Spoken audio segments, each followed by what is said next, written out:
¿por qué esa majestad de Dios, no?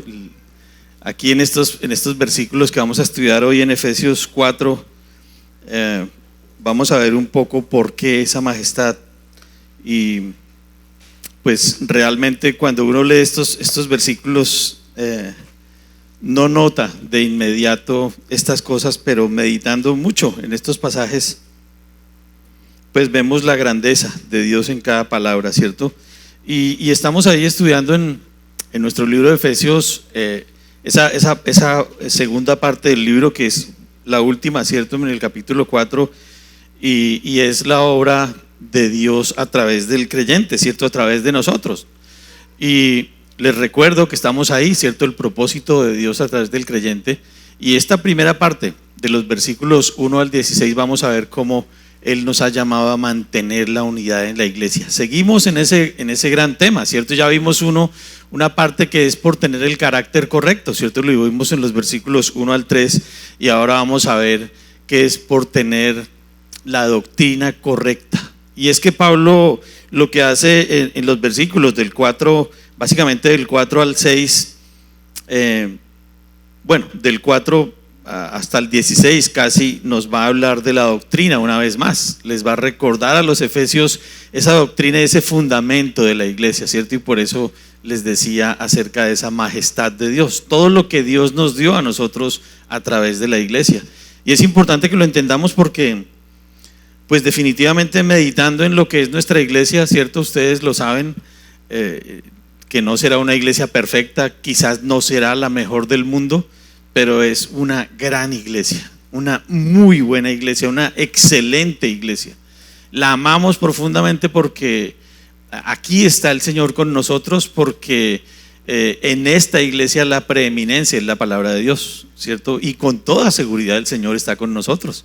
No dudamos un instante de su mano poderosa sobre nosotros. Y Pablo nos va a hablar un poco de eso, ¿cierto? ¿Por qué nosotros hemos sido llamados a mantener la unidad en la iglesia y por qué es importante que sigamos pensando en mantener la unidad en la iglesia? Y nos va a hablar de lo que Dios ya hizo y que nos deja sin excusa para mantener esa unidad en la iglesia.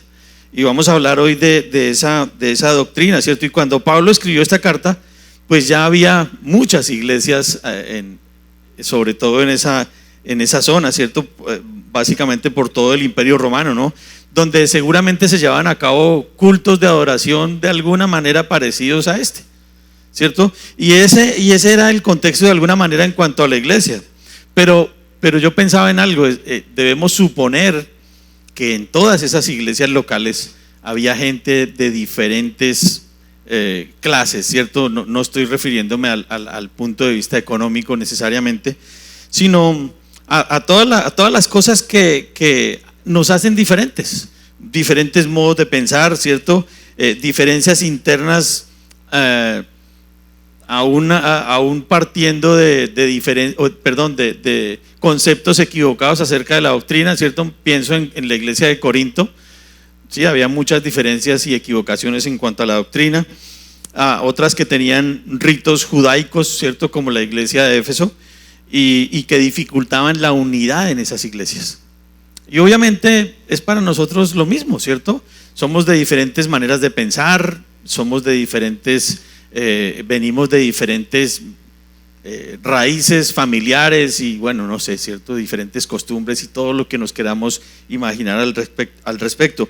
Pero hoy, y por eso es que hoy en día hablamos de meternos en la cultura de la gente, ¿cierto? Y nosotros estamos interesados en conocer la cultura de los llaneros. Yo no soy llanero, pero estoy interesado en conocer la cultura de los llaneros. Me gusta desde hace muchos años, cuando empecé a venir a Villavicencio hace unos, no sé, tal vez unos 40 años, no sé, Fer, tal vez unos 40 años, y me gustaba la música llanera y todas las cosas que van alrededor de eso, ¿cierto? Esa cultura de la carne, del ganado y de eso, ¿cierto? La carne no me estoy refiriendo al pecado, estoy refiriendo a la carne a la llanera, más bien.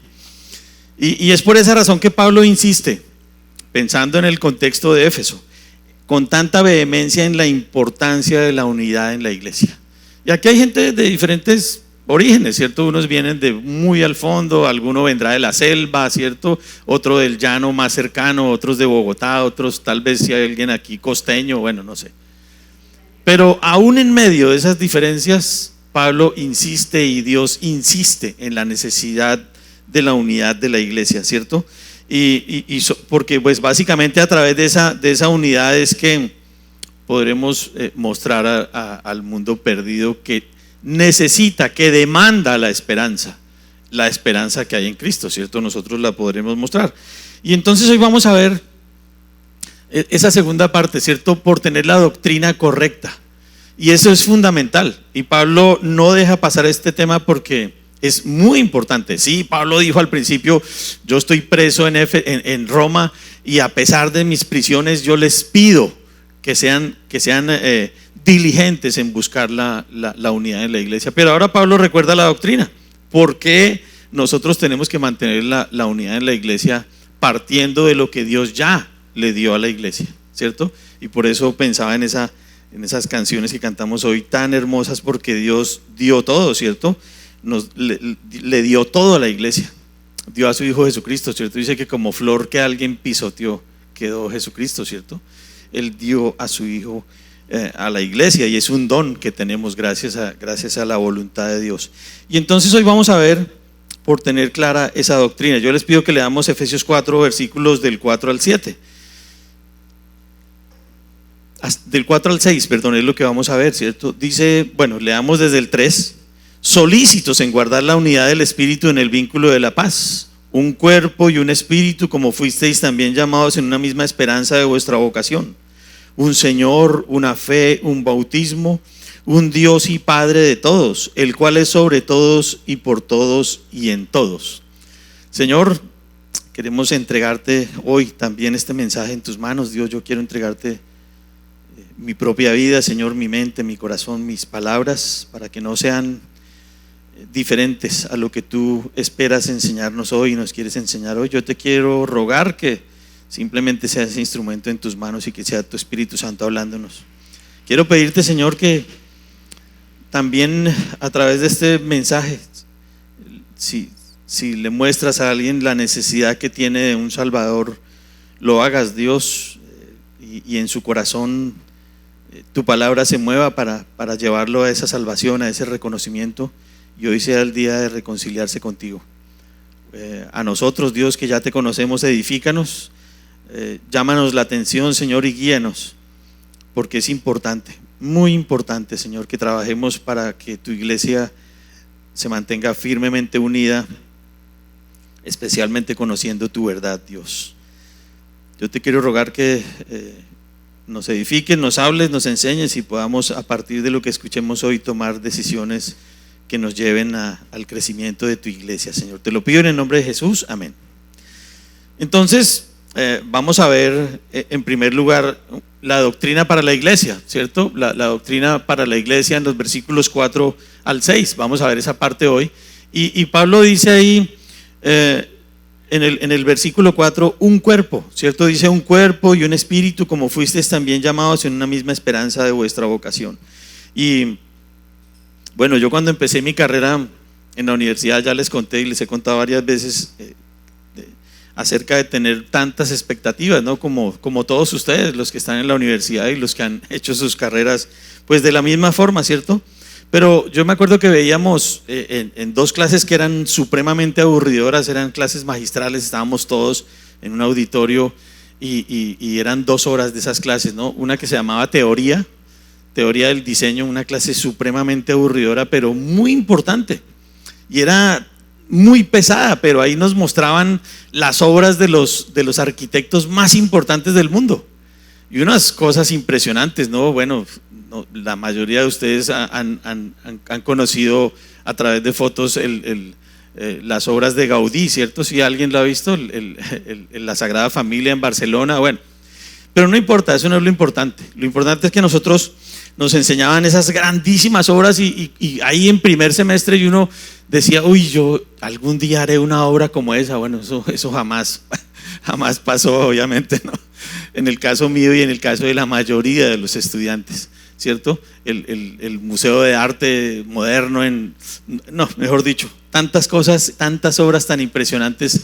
Pero fíjense, uno decía, bueno, ¿y por qué nos muestran todo eso? Son los referentes que debe tener un estudiante de arquitectura y de diseño desde el principio. Y lo que Pablo quiere hablar ahora y presentar ahora son los referentes que debe tener un hijo de Dios, un creyente, para comprender por qué Dios pide de nosotros que trabajemos y que demos nuestra vida para trabajar para la unidad de la iglesia. Es importante y es lo que Pablo primero presenta, ¿cierto? Y lo hace a través de presentar básicamente dos grupos de dones que Dios dio a la iglesia. Y el primero es ese, un solo cuerpo. Y está hablando de que personas distintas, de que personas con pensamientos aún opuestos, si se quiere, ¿cierto? Con planes diferentes, con sueños diferentes, se unan y crezcan para poder expresar el pensamiento y la voluntad de la cabeza. En este caso, la cabeza es Cristo, ¿cierto? Nosotros todos somos diferentes, pero tenemos que llegar a esa unidad tal que podamos expresar lo que hay en la cabeza nuestra, que la cabeza nuestra es Cristo, ¿cierto? De la misma forma todos, con la misma doctrina, con las mismas palabras y con las mismas verdades, la Biblia, sin cambiarla, ¿cierto? Porque ese es el propósito. La norma es la palabra de Dios. Y que podamos expresar ese pensamiento y la voluntad de ese que es la cabeza, que es Cristo, ¿cierto? Pero fíjense, pensando yo también, a pesar de las dificultades que hay en las iglesias de todo el mundo, a pesar de eso, la iglesia es la institución más unida que hay en todo el mundo. Gracias a Dios por eso, ¿cierto?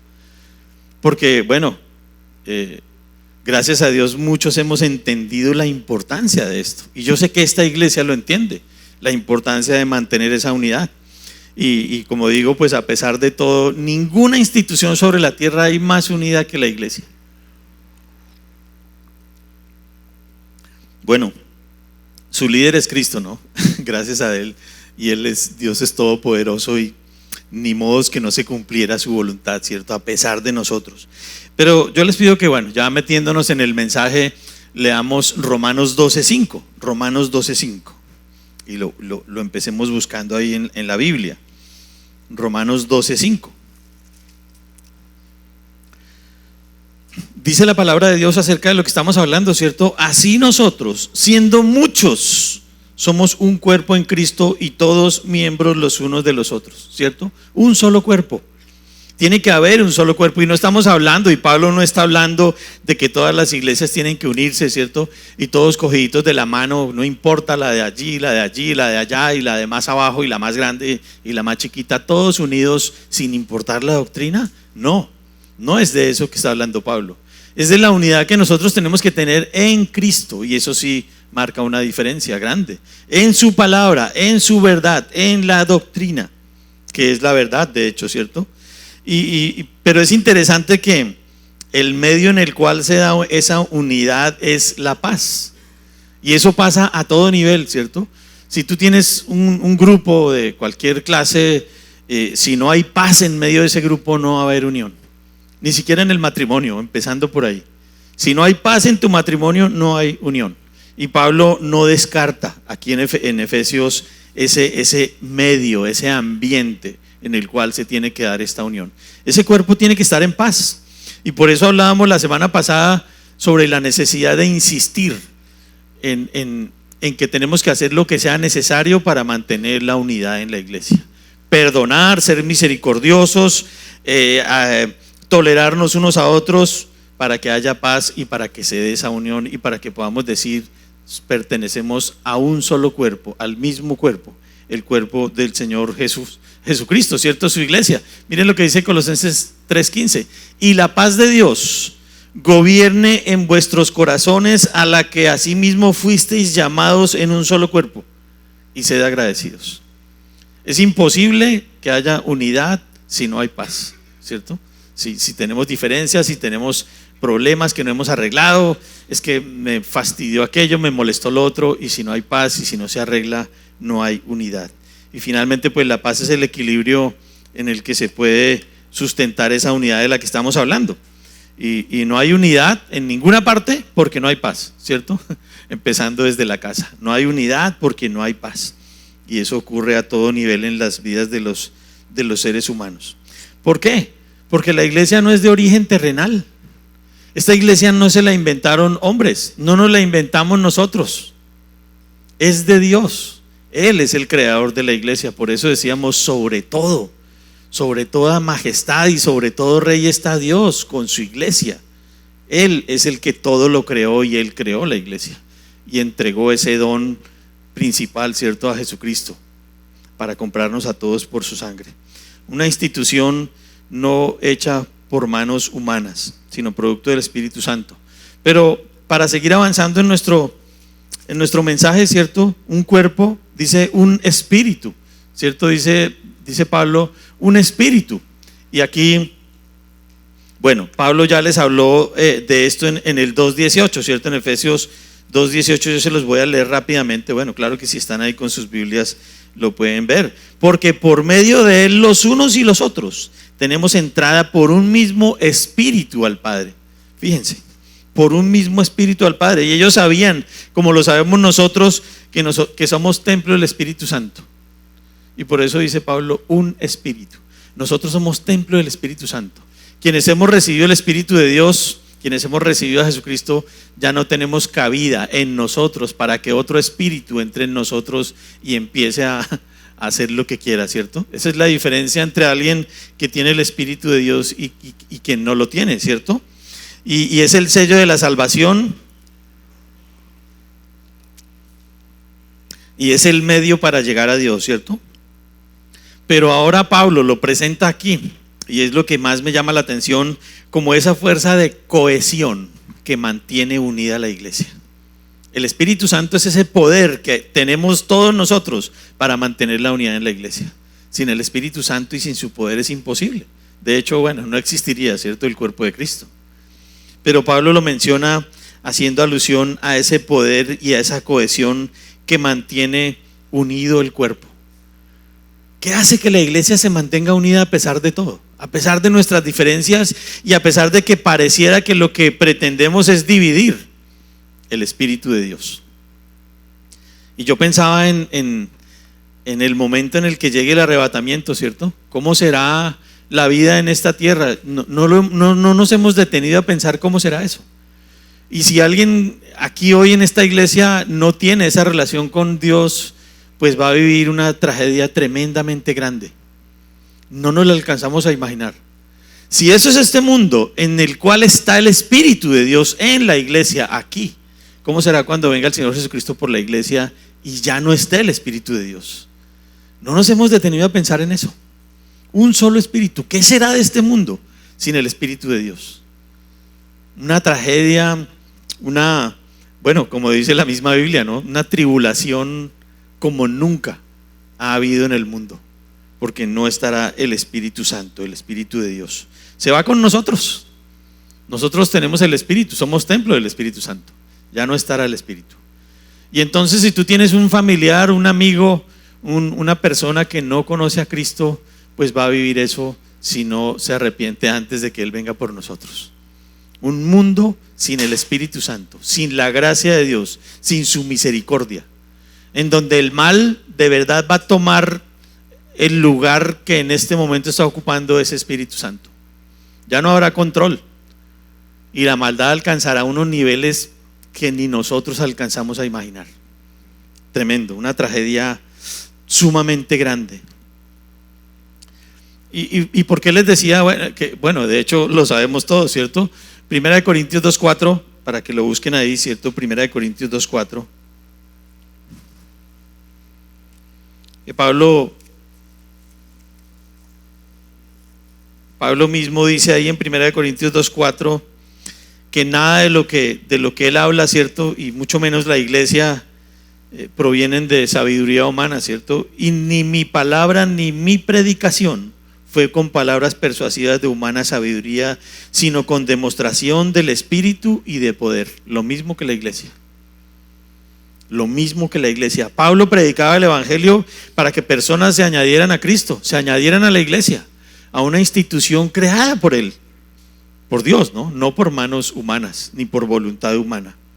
Y por eso es que es fundamental que nosotros entendamos la doctrina de la unidad de la que está hablando Pablo. Los dones que Dios dio a su iglesia. Un cuerpo, un espíritu, y como ahora vamos a seguir estudiando lo demás, ¿cierto?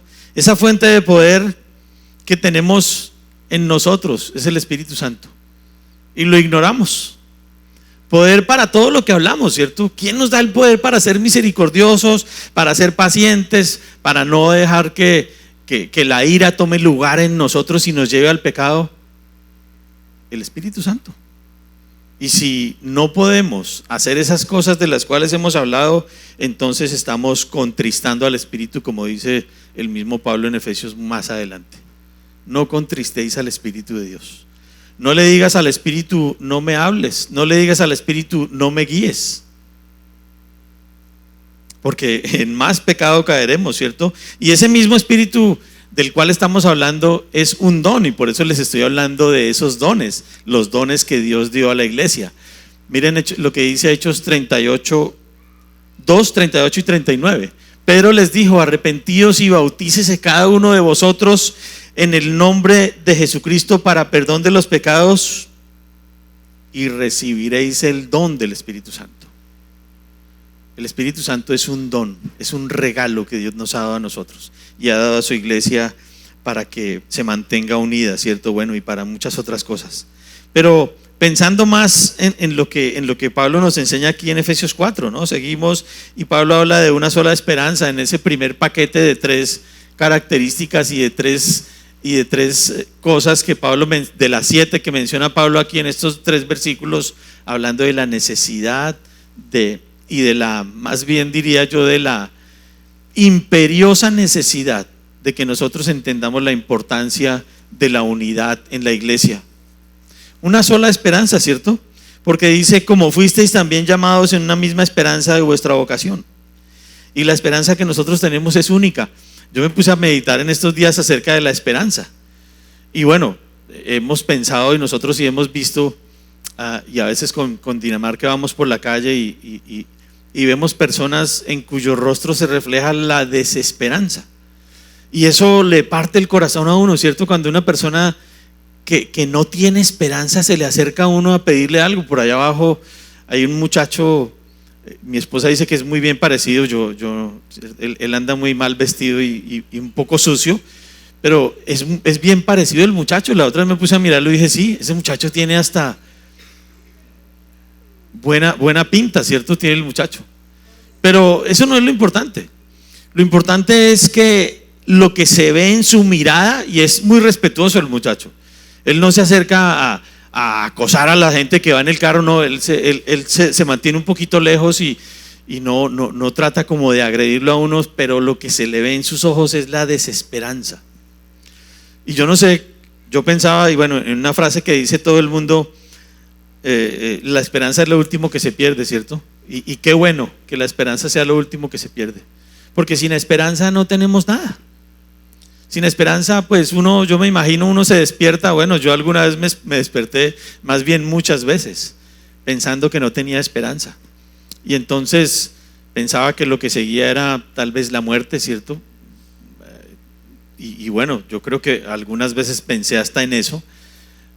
Y yo sé que mucha gente hoy piensa en eso y se despiertan y no tienen esperanza, en que no hay posibilidades de conseguir un trabajo, en que no hay posibilidades de conseguir una esposa o un esposo, no hay posibilidades de tener una familia, y bueno, muchísimas cosas más.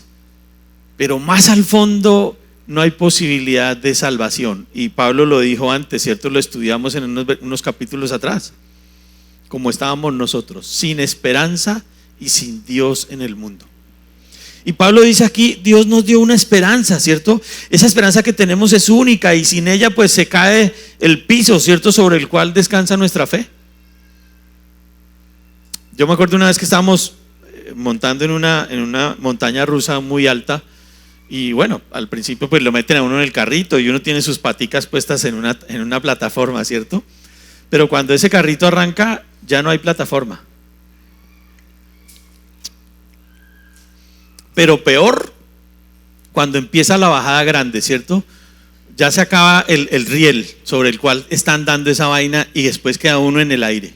Uno está sentado en una sillita que está colgada y uno no se da cuenta de eso y uno dice, uy, pero ¿cómo? Ya estoy en el aire y ahora voy a una velocidad impresionante. Sin esperanza se nos cae el piso de todo lo que nosotros somos y de nuestra fe. Y uno, lo que siente uno en ese vacío es un susto muy grande. Y eso no es ni parecido a lo que significa no tener esperanza. No tener esperanza. Y esperanza es alguien o algo en lo cual se centran las expectativas de nosotros, ¿cierto? Y gracias a Dios nosotros tenemos a Jesucristo, Él es nuestra esperanza.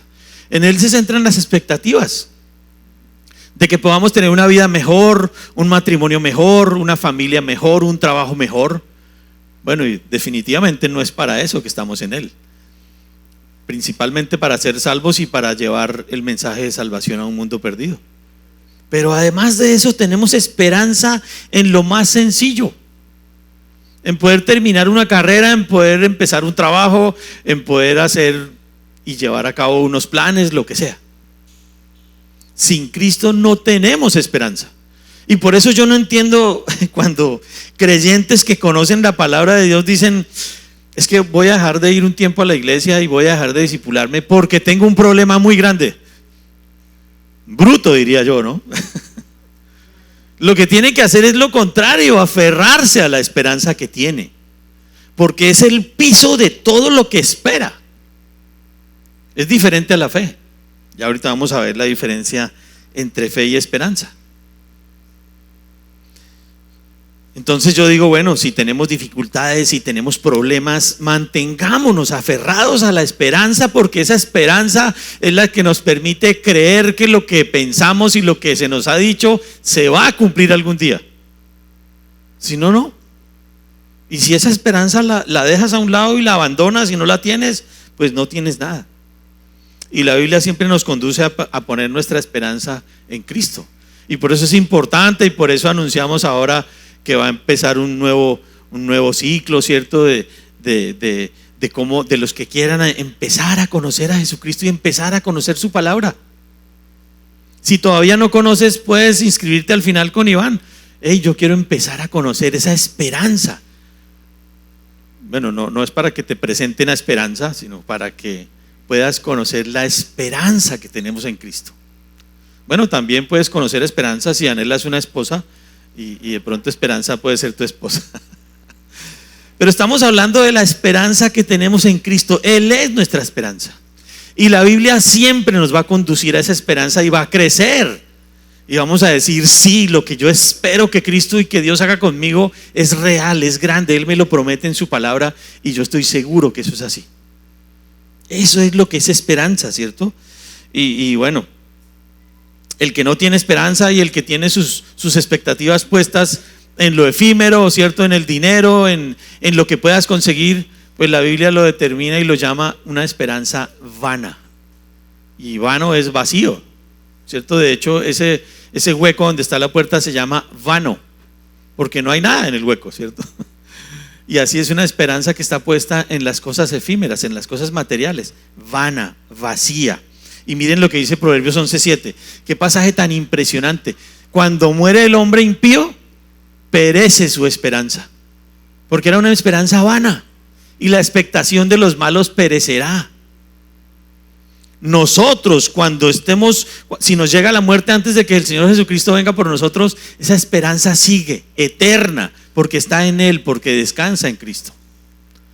Y me acuerdo de Primera de Tesalonicenses, ¿cierto? Cuando dice, para que no os entristezcáis como los que no tienen esperanza. Esos que no tienen a Jesucristo y que no saben qué va a pasar, se ponen tristes cuando un familiar muere. Bueno, nosotros también. Pero es una tristeza que va a durar por el resto de sus vidas y que definitivamente va a transformar sus vidas en unas vidas miserables, porque no tienen esperanza. La esperanza que nosotros tenemos en Cristo, como cuando muere un familiar nuestro que tiene a Jesucristo y que ya puso su esperanza en Él, sabemos que Él está en un mejor lugar, en la presencia del mismo Señor. Y nos entristece y nos duele el vacío que nos deja, pero el Señor nos consuela a través de esa esperanza. Y por eso es increíble que nosotros veamos a nuestros hermanos que han perdido familiares, que tienen la certeza de que están con el Señor, en pocos días tranquilos. Sí, claro que hay tristeza, que extrañamos a esas personas, pero tenemos la esperanza de que algún día nos vamos a ver con ellos y estar con ellos al lado del Señor, ¿cierto? Y la desesperanza, pues es como les decía ahorita, esa que conduce a tomar decisiones extremas, radicales, malas generalmente. Desesperanza. Yo ya no creo en nada, yo no tengo nada, para mí no viene sino lo peor, yo no espero sino lo peor, todo el mundo me abandonó, ya no tengo trabajo, ya soy viejo, ya nadie me contrata, ya todo lo peor se me vino encima. No falta sino que los bancos me embarguen y vengan por mí y me lleven a la cárcel, ¿cierto? Mejor me quito la vida, dicen muchos. No tengo posibilidades de nada. Eso es estar sin esperanza. Desesperanza, ¿cierto? Pero fíjense, la esperanza debe tener un fundamento en Dios, y por eso es que Pablo menciona todo lo que menciona, ¿cierto? Un cuerpo, un espíritu, un Señor, una fe, un bautismo, un Dios y Padre de todos, el cual es sobre todos. Cantábamos ahorita, sobre todo. Ahí está ese Dios en el cual tenemos esa esperanza, sobre todo. Qué bueno, ¿cierto? Tener ese Dios tan grande que está sobre todo. Pero fíjense, la fe, les dije la diferencia entre fe y esperanza. La fe es creer, ¿cierto?, en las promesas de Dios. Y la esperanza es la expectativa de que eso ocurra. Y nosotros debemos tener las dos cosas: fe en las promesas de Dios y esperanza de que eso va a ocurrir, ¿cierto? Nosotros, y por eso yo digo, bueno, la esperanza es lo último que se pierde, sí. Porque si uno pierde esperanza, pues nada bueno le va a pasar. Nunca se llevarán a cabo ni ocurrirán esas cosas en las cuales tiene fe una persona, ¿cierto? Solamente por la expectativa de que eso ocurra, porque esa expectativa está puesta en Cristo. Y Él es verdad y Él es real, ¿cierto? Y tan bonito porque en la Biblia Dios se define a sí mismo como la esperanza. Qué lindo, miren Jeremías 17:13. Bueno, yo no lo tengo aquí en la pantalla, solo la cita. Jeremías 17:13, tan bonito porque él dice: yo soy la esperanza. Y por eso, si alguien no conoce a Jesucristo y no tiene una relación personal con Él, pues no tiene nada, porque Él es la esperanza. Jeremías 17:13, capítulo 17, versículo 13.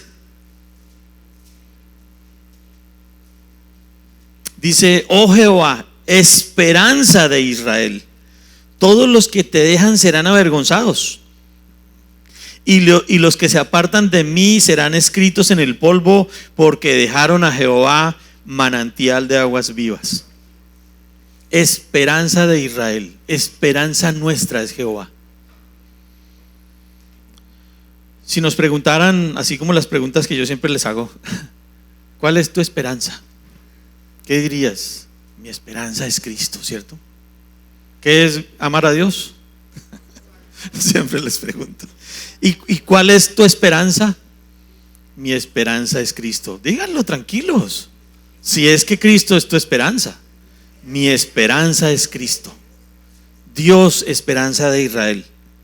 Qué bonito, mi esperanza es Cristo, sin pena, sin vergüenza, sin pena. Tan lindo, ¿cierto? La esperanza es el juramento y la promesa de la herencia eterna dada a cada creyente. Y Dios en sus promesas, pues bueno, nosotros tenemos la certeza de que Él cumple lo que promete, ¿cierto?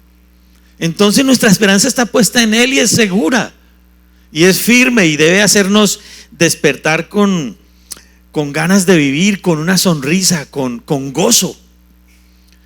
Nosotros cuando nos levantamos con Dinamarca a orar los dos, bueno, no siempre lo hacemos, pero lo primero que le decimos a Dios es gracias porque tenemos gozo en nuestros corazones, porque tenemos esperanza.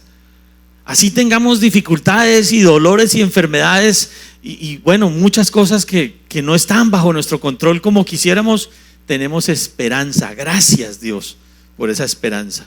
Y esa esperanza nos hace despertar con gozo. Porque sin esperanza, pues uno no se le acabó todo, ¿cierto?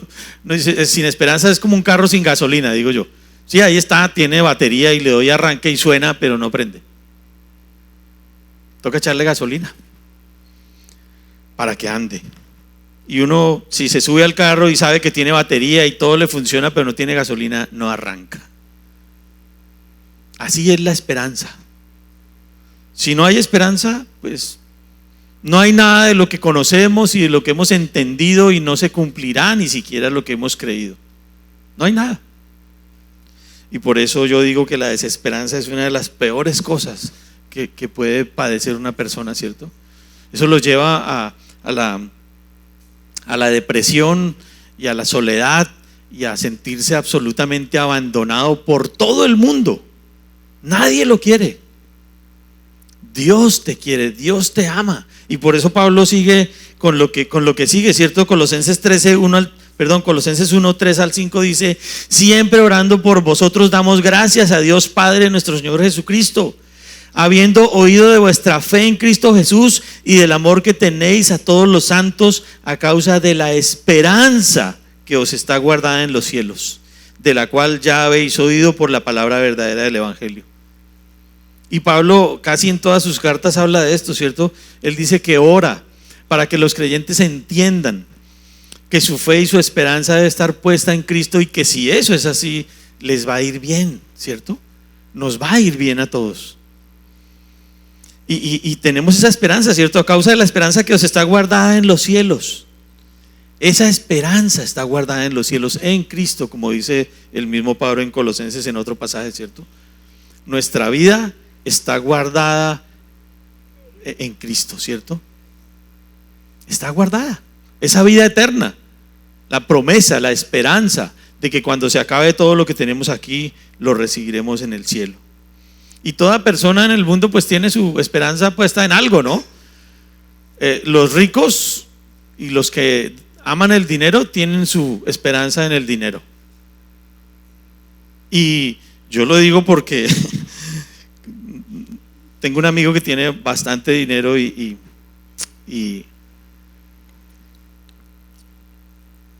varias veces intenté predicarle el evangelio y él cree que lo tiene todo, ¿cierto? Y lo que hace todas las mañanas es prender su computador y mirar los saldos de sus bancos. Son bastante altos, pero él tiene una medida cada vez más, y qué bueno, ¿no? Tener esa mentalidad, ¿cierto? De querer cada vez más, de que cada vez las cosas crezcan y lo que hacemos crezca. Pero si él ve que se bajan los indicadores de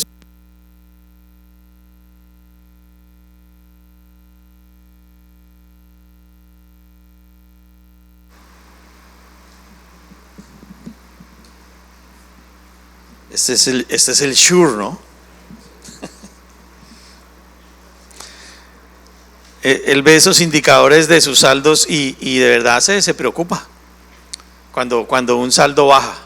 Y yo decía, pero increíble, con toda esa plata y con que el saldo se baje un poquito, se angustia y empieza a apretar tuercas en su empresa. Bueno, esto está fallando allí, esto está fallando acá.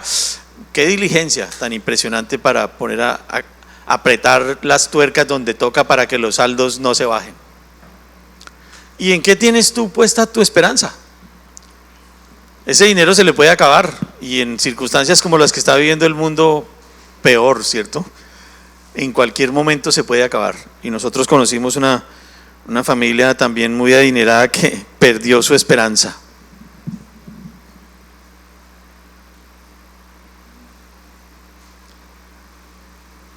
Su empresa se acabó y no le quedó nada. Si tú no tienes tu esperanza puesta en Cristo, no tienes nada. No tienes nada. Tus problemas, tus preocupaciones, tus planes, tus angustias, todo lo puedes poner en Cristo y Él va a transformar esas cosas. Y en la medida en que tú crezcas en creerle, en estar cerca de Él, todas estas cosas van a mejorar. Primera Timoteo 1:1 dice: Pablo, apóstol de Jesucristo, por mandato de Dios nuestro Salvador y del Señor Jesucristo, nuestra esperanza, lo dice Pablo. Nuestra esperanza. Yo los invito a que mediten en eso, nuestra esperanza. Pero bueno, siguiendo en lo que Pablo nos enseña aquí en Efesios 4, ya terminando ese primer grupo de tres, ¿cierto? De tres características y de tres condiciones de la unidad, de tres dones que Dios ha dado a la iglesia, menciona cuatro más y los separa bien, ¿no?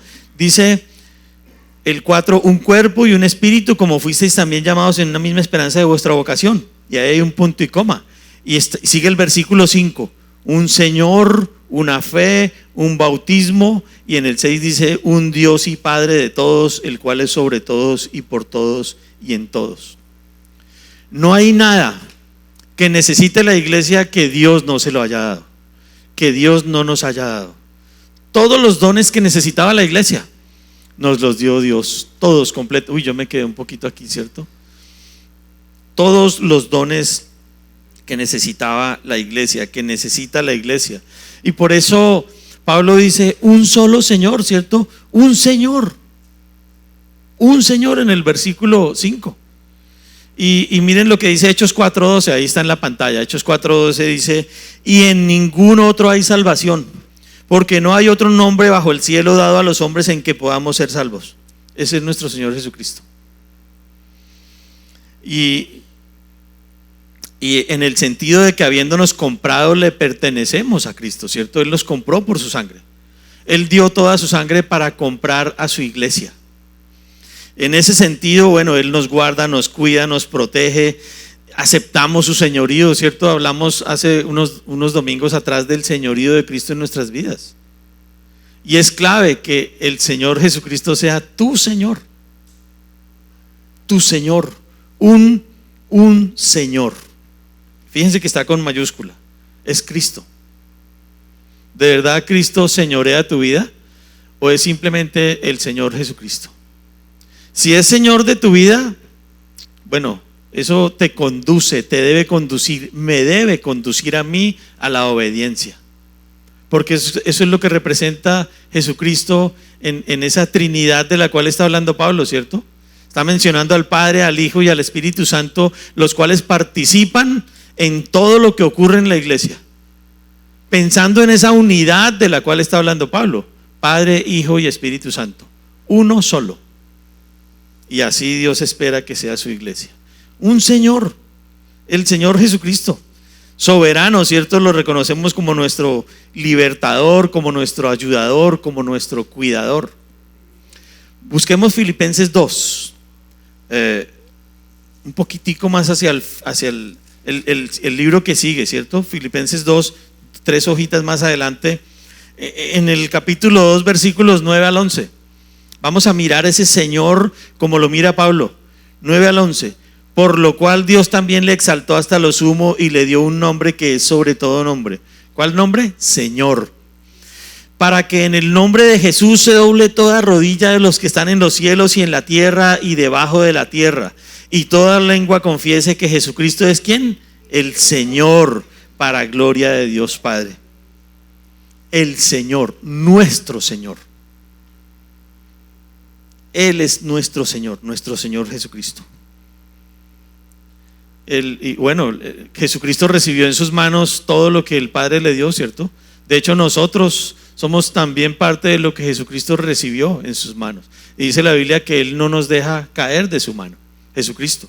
Por eso podemos decir que Él nos protege, que Él nos guarda, que Él nos cuida, que está pendiente de nosotros, que sabe de nuestras debilidades, de nuestras tentaciones, ¿cierto? Porque Él fue tentado en todo, pero sin pecado. Ese es tu Señor y es mi Señor. Y yo puedo llegar a Él y pedirle con toda confianza: Señor, ayúdame, porque tú sabes por qué estoy pasando yo, qué cosas, qué dificultades, qué pruebas. Abre grandes tus ojos.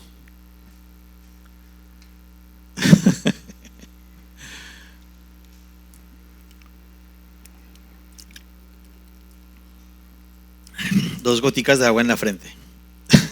Fría. Él es ese Padre, ¿cierto? El que se puede encargar de tus debilidades. ¿En qué estás débil?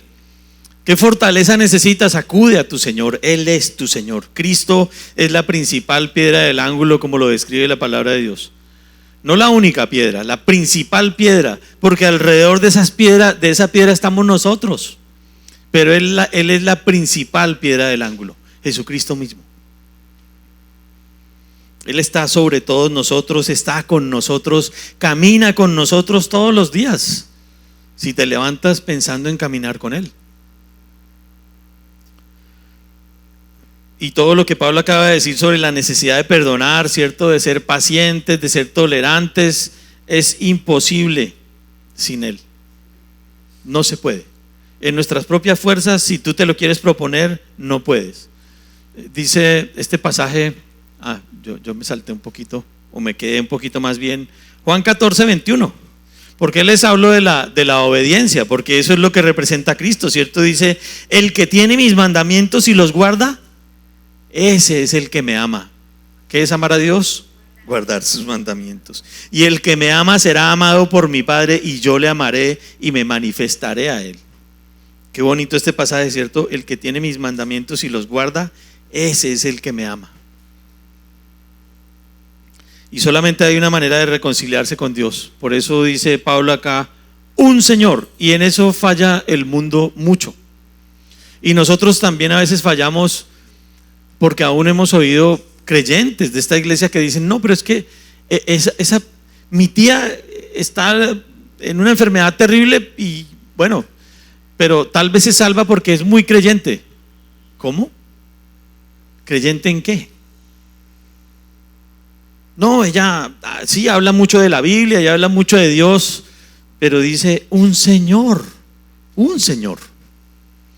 Y eso habla de que es el único camino para llegar al Padre. El único camino. No que la persona sea muy creyente y muy devota, ¿cierto? Y muy buena persona, y cierto, y toda la vida fue una belleza y no le hace mal a nadie y ayuda a los demás. Un Señor, Jesucristo, el único camino, y nosotros no podemos fallar en eso. Por eso predicamos a Cristo. Él es el único camino. Y no podemos ser blandos en eso, ¿cierto? Ni flexibles. No, puede que sí, porque es que es tan buena persona y tan creyente y tan devota. Cristo es el único camino. Y les pido que busquen ahí Juan 20:31. Juan 20:31. San Juan 20:31. Miren lo que dice la palabra de Dios. Hablando del propósito de la Biblia, ¿cierto? De la palabra de Dios, las palabras de Dios. Pero estas se han escrito para que creáis que Jesús es el Cristo, el Hijo de Dios, y para que creyendo tengáis vida en su nombre. Solo en Cristo hay vida eterna, solo Jesucristo. Y este es el punto, ¿cierto? Esta es la clave. Y por eso es necesario predicar el Evangelio. Y yo una vez más lo digo, nunca dejaremos de decirlo. Siempre habrá un alma que necesite escuchar el Evangelio, y por eso yo en este momento hago una pausa para preguntarte si de verdad conoces a Cristo, si tienes una relación personal e íntima con Él. No si has asistido a una iglesia y si has leído la Biblia y si has hecho buenas obras y si oras, no. Si conoces personalmente a Jesucristo, si ya lo recibiste en tu corazón y le entregaste todos tus pecados y lo reconociste, como esa canción que cantamos, ¿cierto?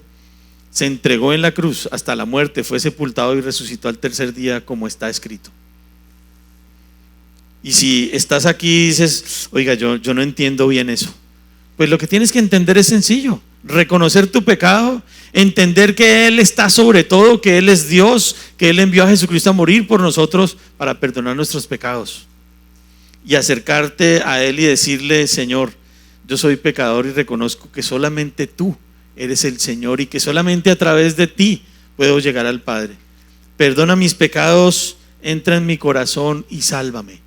y de ahora en adelante yo quiero que seas mi Señor, ahora sí, mi Señor. Y si haces eso, y si reconoces la necesidad de un Salvador, Dios te puede salvar hoy y te puede reconciliar con Él hoy. Y siguiendo, ¿no?, para avanzar en nuestro mensaje, una sola fe, porque dice Pablo, un Señor, una fe, un bautismo, ¿cierto? Una sola fe. En el capítulo 4, versículo 5, un Señor, una fe, un bautismo. Y Pablo, al recalcar esto, lo que hace es recordar que tanto judíos como gentiles entraron a la iglesia por una misma puerta, hablando de lo que les estaba hablando ahorita, ¿cierto? Todos, judíos y gentiles, pobres y ricos, de lejos y de cerca, griegos, judíos, bueno, de todas las naciones y de todos los pueblos, como nosotros. Y eso habla de una cosa bien linda también que hace Dios: no hace acepción de personas.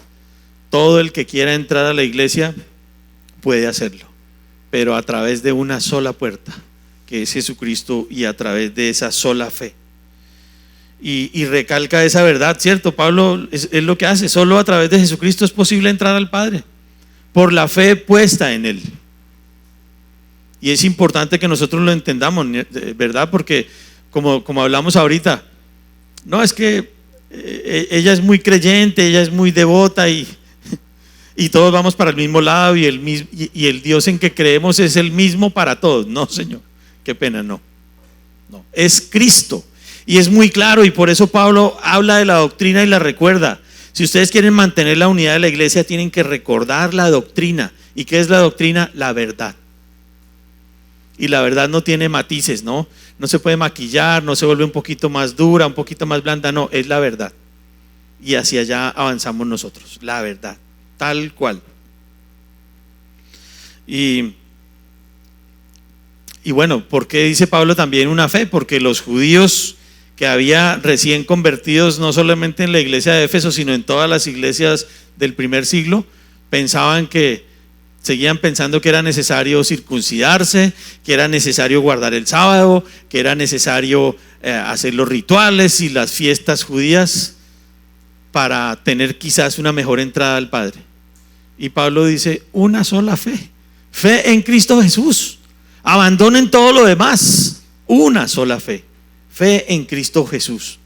Y bueno, miren lo que dice Gálatas 2:3, ¿no? Hablando de esto, dice Gálatas 2:3, yo se los leo: mas ni aun Tito, que estaba conmigo, con todo y ser griego, fue obligado a circuncidarse. Tito no era judío y fue obligado por los judaizantes a circuncidarse. Y bueno, Tito se circuncidó por testimonio, ¿no? Pero él sabía que eso no lo acercaba más a Cristo. Pero nosotros seguimos pensando de la misma forma, ¿no? Que hay que hacer una cosa y que hay que hacer la otra, y que tenemos que vestirnos así y hablar así. No hay tal. Una fe, fe en Cristo. Fe en Cristo. Y miren por qué. Efesios 2:8-9 dice: porque por gracia sois salvos por medio de la fe. No dice de fe, dice de la fe. Y esto no de vosotros, pues es don de Dios, no por obras, para que nadie se gloríe. Y es algo en lo que tampoco podemos fallar cuando predicamos el evangelio. No es por ser buena persona o mala persona, sí, porque la gente siempre tiene esa idea, ¿no? No, es que nosotros somos muy buenas personas y toda la vida hemos sido buenas personas. Y sí, tal vez sí.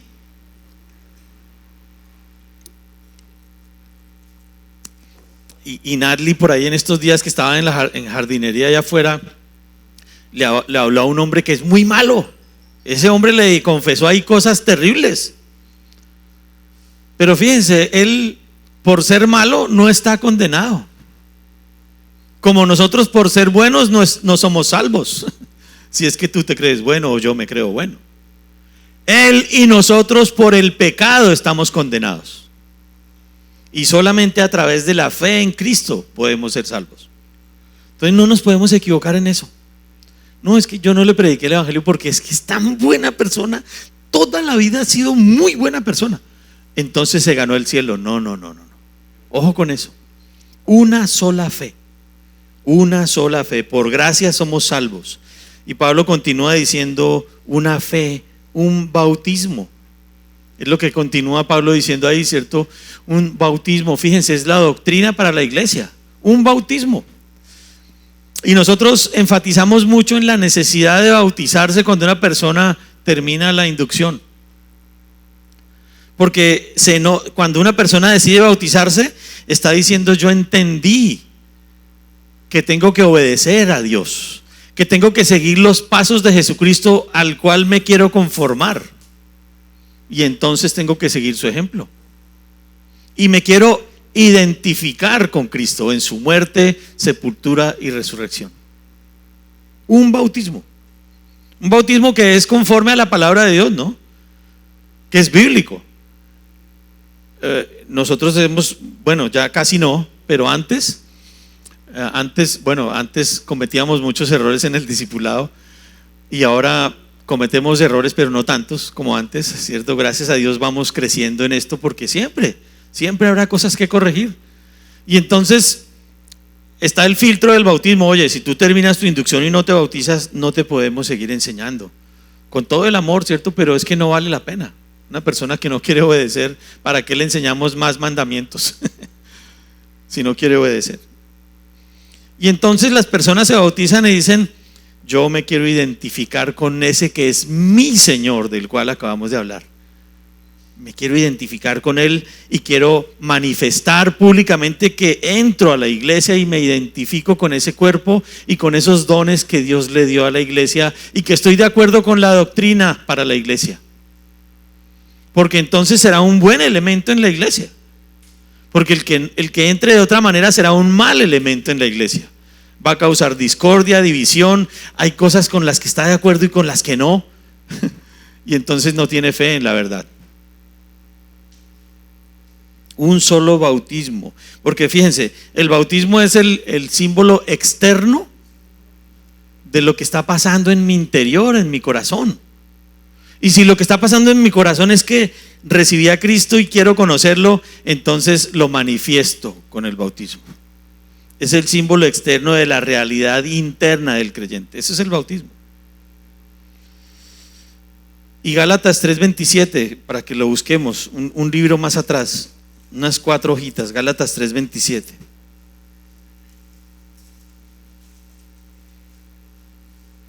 Dice: porque todos los que habéis sido bautizados en Cristo, de Cristo estáis revestidos, ¿cierto? Ahora decimos: yo quiero seguir a Cristo y me identifico con Él y me quiero revestir de Él, quiero ser como Él. Un bautismo.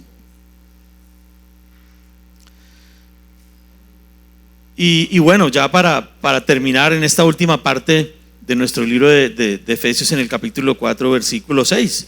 Y Pablo lo pone aparte, ¿cierto? En el versículo 6 dice: un Dios y Padre de todos, el cual es sobre todos y por todos y en todos. Fíjense que en ese solo versículo 6 hay 4 veces la palabra todos.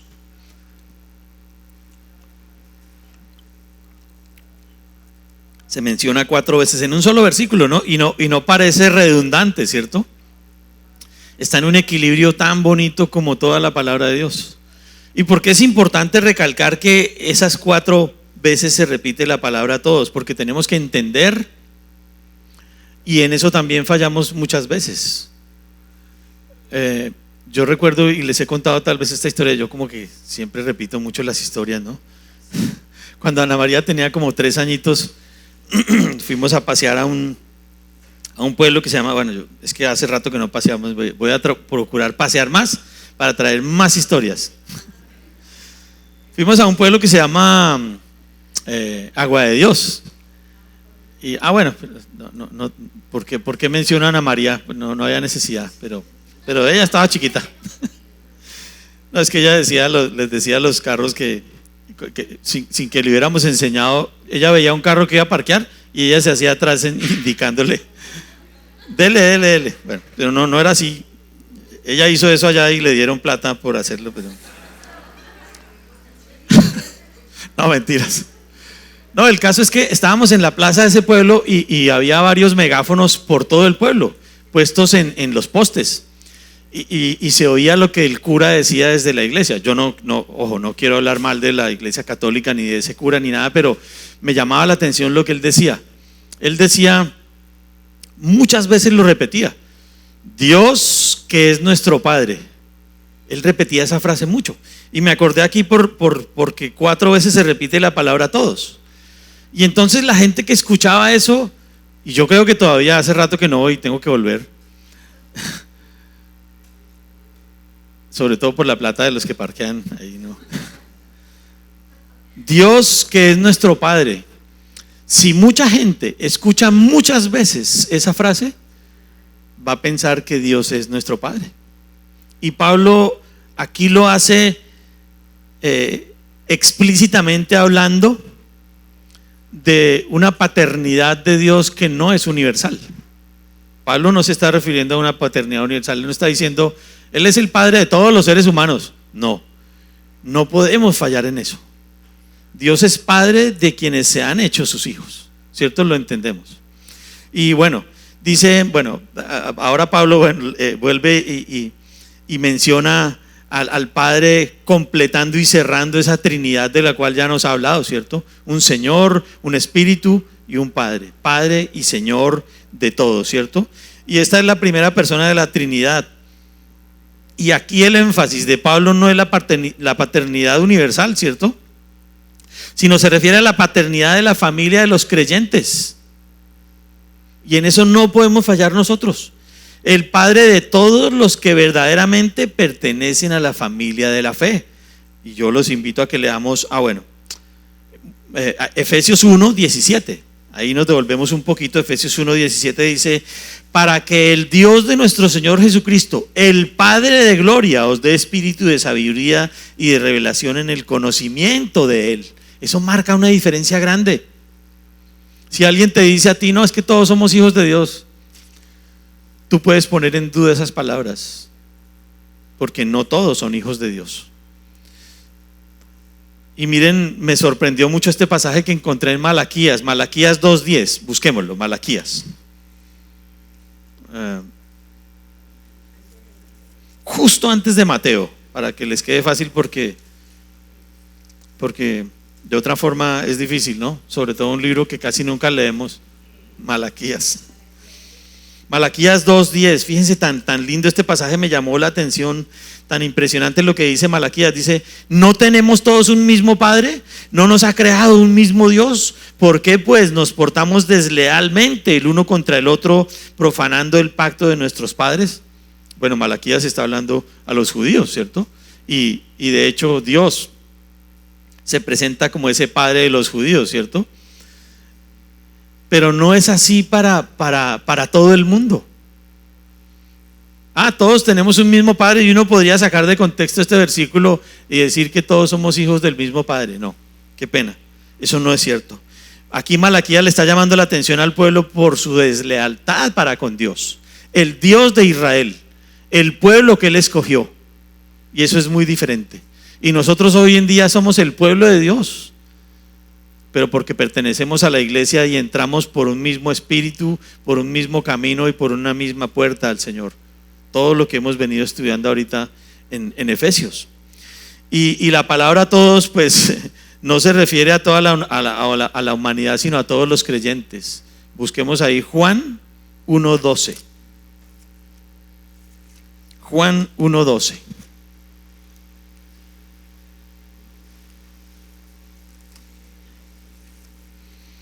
Juan 1:12. Uy, yo me quedé por aquí. Juan 1:12. Y fíjense que esto es importante. Si no tenías claridad sobre esto, esta es la doctrina para la iglesia. Juan 1:12.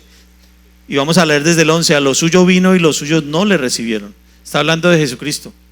Mas a todos los que le recibieron, a los que creen en su nombre, les dio potestad de ser hechos hijos de Dios. Hay una condición para hacerse hijo de Dios: